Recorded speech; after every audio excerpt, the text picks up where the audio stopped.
네, 여러분 안녕하세요. 이재준입니다. 이번에 수원의 미래를 꿈꾸는 지방선거 도전자입니다. 수원 특례시 승격됐잖아요. 1월 13일부로. 그 수원 특례시에 가슴 뛰게 수원을 이끌어 가고 싶은 이재준입니다.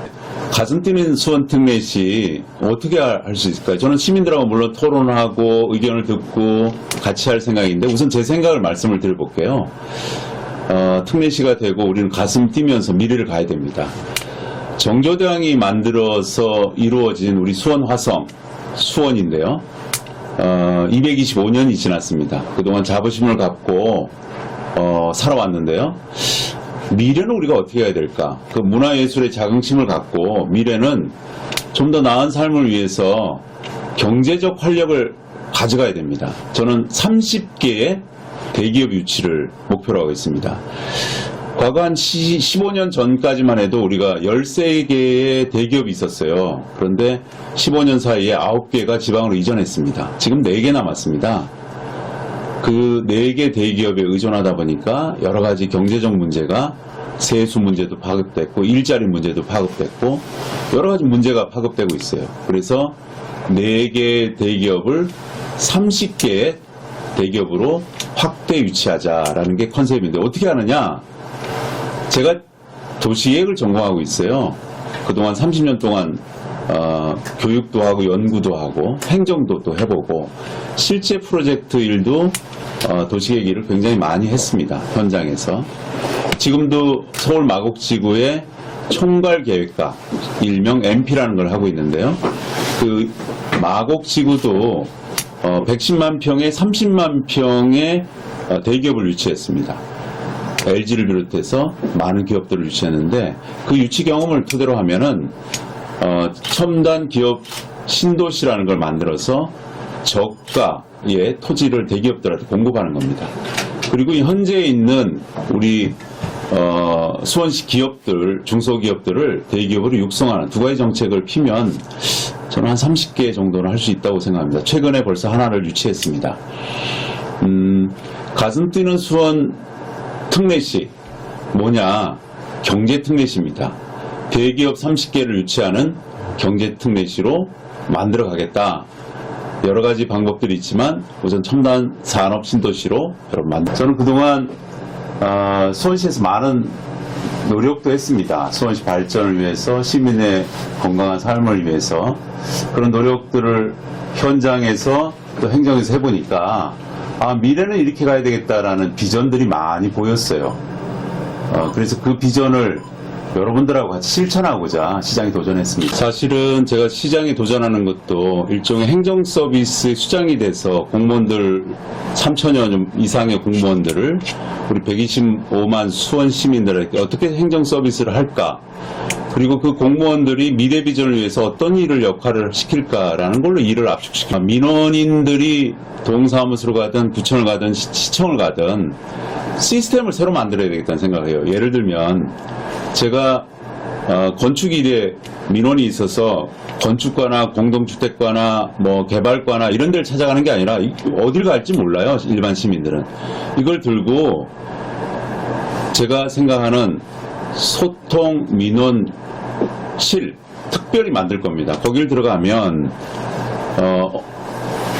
퇴직한 오래된 경험이 있는 분이 그걸 보고 이거는 무슨 과장이나 팀장이 하면 되겠네요 라고 해서 그 팀장과 과장을 부르면 돼요. 그 종합 민원 소통실을 크게 만들어서 각 과에 경험 있는 사람들 다 배치시켜 놓고 민원인들이 어떤 민원을 갖고 가든 그 중에 어떤 사람이 그걸 들고 쫓아가게끔 그 사람이 실국과 팀을 쫓아가게끔 만들면 일이 아주 손쉽죠. 민원인은 앉아서 커피 마시면 됩니다. 그리고 며칠 뒤에 오십시오 라고 하면 며칠 뒤에 와서 그 민원의 진척도를 알게끔 하는 예전에 우리가 흔히 말했던 원스톱이죠. 근데 원스톱이 잘 안 이루어졌습니다. 내가 쫓아가서 그 사람을 응대해야 되기 때문에 그런 건데 저는 공무원이 쫓아다니게 하는 그런 새로운 방식으로 좀 바꿀 생각. 저는 이동하는 행정직무실도 아주 중요하다고 봅니다. 뭐 요즘 메타버스라고 어떤 분이 전국을 다니면서 소통을 하잖아요. 우리 시 안에서도 그게 얼마든지 가능하다고 봅니다. 이동하는 행정집무실을 만들어서 끊임없이 민원이 있는 곳을 찾아다니는 거죠. 민원이 오는 것이 아니라 집행부가 찾아다니는 겁니다. 전화하면 어디로 갈게요? 찾아다니면서 소통. 그래서 원스톱이면서 민원인이 움직이는 게 아니고 공무원이 스스로 움직이게끔 하는 그런 시스템을 만드는 게 중요하겠다라는 아이디어를 갖고 있습니다. 지금 연구하고 짜고 있는데요. 나중에 여러분들하고 한번 토론해 볼게요. 저는 그게 가능하다고 보는데요. 이제는 사람을 바뀌게 하는 것이 능사가 아니고요. 사람과 시스템을 동시에 바꾸기 위해서 우리가 완전한 서비스 혹은 효율적인 서비스, 행복한 서비스를 해야 될 때가 아닌가 이렇게 생각이 듭니다. 최근에 각종 여론조사의 수원시 현안 중에서 1위를 달리고 있는 게 비행장 이전입니다. 뭐 벌써 10몇 년 동안 이 문제를 갖고 우리가 고심을 했는데 아직도 이루어지진 않았습니다. 근데 희소식이 있죠. 국토부나 국방부가 이전하는 조짐을 좀 보여주고 있습니다. 주변에 신도시 계획을 했고요. 또 인근 지역의 도시들도 서로 유치하려고 하고 있고, 또 국제 통합 국제공항을 아예 발표했습니다. 국토교통부가. 거기에 우리 화홍지구가 선정이 됐는데, 원래는 그 지역으로 우리가 이전하기로 돼 있었는데 여러 가지 답보 상태입니다. 사실은 제가 도시계획가로 여러 국가, 여러 도시를 많이 방문했는데 수도권에는 대부분 서너 개에서 최대 6, 7개까지 국제공항이 있습니다. 근데 우리나라는 지금 2개밖에 없지 않습니까? 영종도가 있고 김포가 있는데 포화 상태입니다. 5년, 10년 지나면 그 물동량 때문에 더 이상 가동을 할 수가 없을 정도로 포화 상태인데, 빨리 이 수도권 인근에 제3, 제4의 국제공항을 신설해야 되는데 제1번으로 장소가 선택되는 데가 우리 화홍지구입니다. 그래서 이미 중앙정부가 여러 가지 판단에 의해서 공항을 이전하는 게, 군공항을 이전하는 게 좋겠다고 판단을 했고, 또 그 지역의 통합 국제공항을, 물류공항 중심의 국제공항을 신설하기로 결정된 마당이기 때문에 이참에 우리가 지혜를 잘 모아서 합의를 해야 됩니다. 그런데 제가 생각하는 공항 이전 방안은 그냥 정치력으로 이렇게 눌러오면 절대 안 됩니다. 왜냐하면 그 지역에 있는 민심을 확인해야 되기 때문입니다. 예전부터 제가 주장한 거는 그 지역, 예를 들면 화성 시민 100명, 또 수원 시민 100명의 이해 당사자들끼리 모여서 6개월이나 1년 동안에 의사결정 권한을 주는 거버넌스로 의사결정을 하자. 만약 그것이 어려워졌을 때는 지금 평택이나 당진에서 요구를 하고 있는데요. 다시 또 하면 됩니다. 화성은 제끼고 그쪽으로 하면 되는데, 저는 이 화성과 수원 시민들이 모여서 진솔한 얘기를 처음부터 끝까지 하면은 합의점이 있을 거라고 생각합니다. 그래서 의사결정을 주는 거버넌스 기구를 통해서 이 문제를 좀 지혜롭게 극복할 수 있다라고 생각하고요. 그 이전하는 지역은 국제공항으로, 또 이전한 지역은 미국의 실리콘밸리처럼 첨단 기업이 잘 들어가서 우리 수도권의 가장 핫한 지역의 기업, 첨단 기업, 뭐 첨단 기업은 여러 가지겠죠. 반도체, IPBT, CT, ET까지, 에너지까지 포함해서 다양한 기업들을 유치하고 국가가 장려하는 제도를 쓰면, 저는 수원의 공간이 아니라, 화성의 공간이 아니라 우리 전체 대한민국의 공간으로 잘 발전될 수 있는 곳이라고 생각합니다. 여러분 함께 의사결정 권한을 가진 거버넌스로 지혜롭게 이 문제를 해결했으면 좋겠습니다. 여러분, 소각장 문제로 요즘 영통지역이 되게 핫하게 시끄럽습니다. 민원의 가장 중심지로 떠오르고 있는데요. 저도 유심히 지금 관찰하고 있어요. 가끔 칼럼을 써서 우리가 21세기 지금 미래에 소각장을 어떻게 바라볼 것인가 라는 것도 가끔 칼럼 썼습니다. 칼럼이 요즘은 이겁니다. 옮길 곳이 있으면 옮겨야 되지만 옮기지 않고도 문제를 해결할 수 있다면 오스트리아 빈의 아주 유명한 예술 작품처럼 만들어진 소각장이나 일본의 그 소각장, 대표적인 두 곳의 소각장이 있는데요.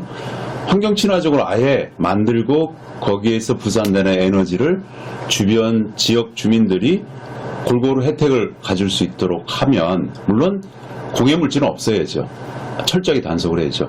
그런 두 가지 문제를 하면 아예 사랑받는 관광지의 소각장으로도 변모할 수가 있고요. 근데 이것이 불가능하다면 옮겨야 됩니다. 옮기는 것도 사실은 굉장히 어렵지만 저희가 새로운 도시를 만드는 장소도 있고요.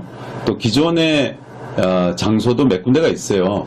근데 그것을 또 아무데나 움직이면 또 님비 현상 때문에 또 지역 전체가 술렁이기 때문에 저는 이 문제는 정말 지혜롭게 가야 된다고 봅니다.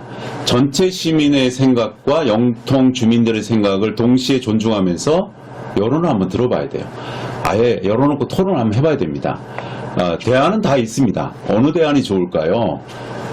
라고 열어놓고 하면 이 자리에서도 잘 만들 수가 있고요. 그러니까 리모델링하고 또 새로운 재탄생을 통해서 할 수도 있고 아예 적절하게 옮길 수 있는 방안도 있다고 봅니다.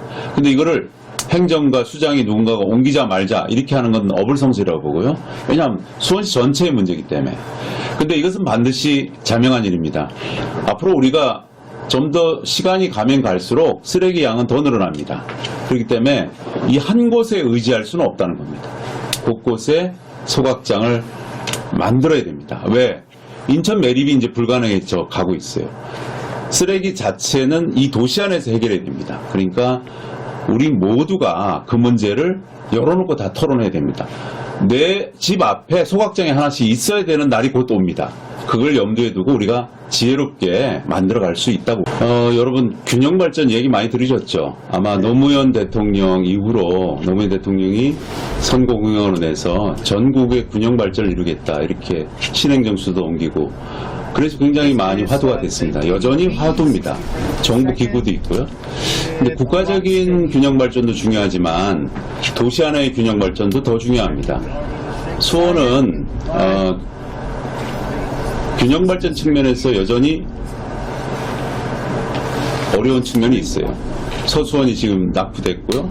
도심의 아주 중심지가 또 낙후돼 있고 외곽의 신도시, 영통, 광교, 서수원 일부 이렇게 신도시가 들어서 새로운 곳으로 사람들이 주거나 상업이 이전하기 때문에 중간은 또 기존 도심은 슬럼화됩니다. 그런 불균형이 균형발전 측면에서 문제가 되는 거거든요. 철학한 데는 점점점 철학하고 발전되는 건 더 발전되니까 이 문제가 좀 정비를 해야 됩니다. 그것이 도시 안에서의 균형발전입니다. 극단적으로 저는 서수원의 지역 전체 균형발전 차원에서 좀 새로운 발전 도약을 필요하고요. 또 도심 안에 중심지 쇠퇴지역을 새롭게 재생시켜야 됩니다. 이 두 가지 문제를 극복해야 되는데 저는 첫 번째 서수원의 불균형 또 일부 북수원의 불균형을 위해서 비행제한 스마트 폴리스, 제가 일명 스마트 폴리스라고 발전 계획안을 부시장 때 만들었는데 거기서부터 첨단 기업 신도시, 또 율전동에 기존에 계획했던 R&D 사이언스 파크, 그리고 북수원 테크니볼리 이렇게 4개의 서수원과 북수원을 연결하는 첨단 기업 신도시를 만들어야만 균형 발전을 해결할 수 있다고 봅니다. 그리고 이 중간에 있는 그 쇠퇴지역 이 문제도 해결되는데요. 그는 재개발, 재건축, 또 리모델링, 또 소규모 정비 사업까지 있습니다.